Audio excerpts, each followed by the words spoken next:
अंकित, हम्म। One question. हम्म। जब train side में से गुजर रही होती है तो ऐसा क्यों लगता है कि वो हमें अपनी तरफ खींच रही है? वो हमें अपने साथ लेके जाना चाहती है क्या? You wish. Not really.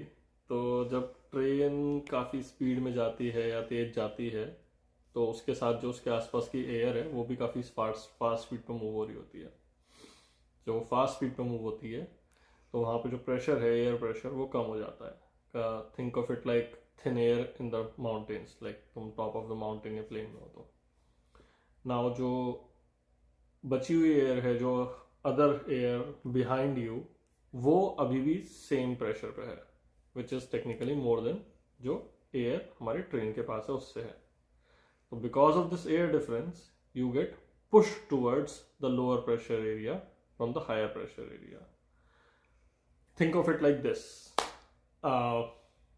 when you are at your home or office in a high stress situation, you want to run towards a calmer place, be it your friends, cousins, siblings, जो भी हो, ठीक है? तो air is the same thing.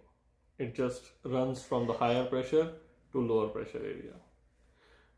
On top of that, you know, airplanes does fly on the same basic principle, air pressure difference, and it's called Bernoulli's principle if you want to explore. Awesome.